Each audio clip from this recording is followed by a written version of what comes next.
আজ ঈদের তৃতীয় দিন ভাবলাম যে ঘরে বসে থাকলে হবে না, একটু ঘোরাঘুরি করতে হবে। তাই চলে গেলাম তিনজন মিলে রতনপুর বাসমতি। ওই জায়গায় নৌকা ভাড়া পাওয়া যায় আর অনেক হোটেল আছে, সুন্দর খাওয়া দাওয়া করা যায়। সবাই মিলে আগে হোটেলে ঢুকলাম, হোটেলে ঢুকে ফুচকা খেলাম।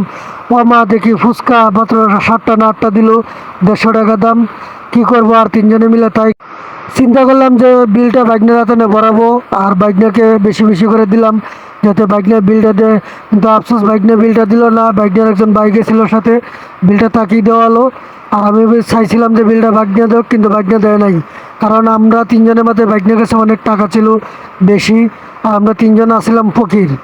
কিন্তু তাও বাইকনে বিলটা দেয় নাই। এরপরে বাইকনে দেন, খুব মজা করে খাইতেছে, খাইতেই আছে। ওর খাওয়া আর শেষ হয় না। আর একটা বিষয়, ওরা যেই জায়গাতে নিয়ে যায় ওর লাগে 2 ঘন্টা দাঁড়ায় থাকতে হয়, কিন্তু আজকে দাঁড়ায় থাকতে হয় নাই, কারণ আজকে সবার আগে ওই রেডি হয়ে আইছে। তাহলে ভাবলাম যে তিনজনে মিলে খাইয়াটায় তারপরে নৌকা নিয়ে বেরোবো। বেরিয়ে একটু হাওরটা দেখবো, কারণ অনেকদিন ধরে দেশের বাড়িতে যাওয়া হয় না আর হাওর দেওয়া হয় না। এসে পড়লাম হাওরে। দেখেন হাওরে কি সুন্দর একটা ভিউ। আধা ঘন্টার জন্য নৌকা ভাড়া 50 টাকা। আর আমাদের এখানে নৌকা চড়তে চড়তে মানুষ বোর হয়ে যায়, নৌকা দেখলেই মানুষ ভয় পায়। আর এই জায়গায় 50 টাকা দিয়ে নৌকাতে উঠে দেখি ছেলে থেকে মহিলা বেশি, কারণ মহিলা বাচ্চা কাচ্চা নিয়ে ঈদের দিন বেড়াইতে পারে নাই, তাই ঈদের 2-3 দিন পরে বাচ্চা কাচ্চা নিয়ে আইছে যে ওদেরকে হাওর দেখাবে। কারণ ঢাকা শহরে যারা থাকে ওরা গ্রামাঞ্চলের মজাটা বুঝতে পারে না, কারণ এই জন্যই সবাই একটু বিনোদনের জন্য পকেটে টাকা খরচ করে হলেও হাওর সাইডে আসে, যাতে ওরা একটু আনন্দ নিতে পারে।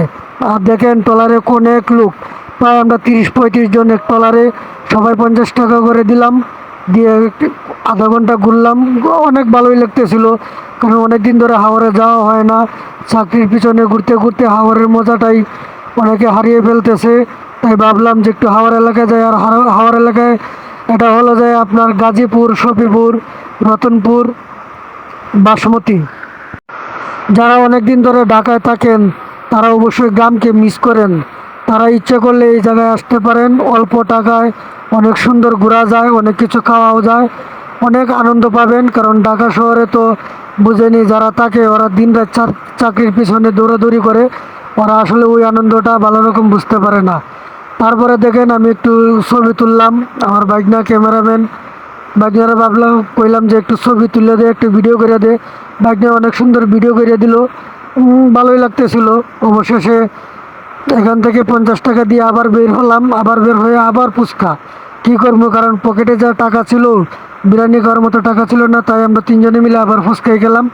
দেখেন বাইকনের বন্ধু কী করে খাচ্ছে, কি মজা রে।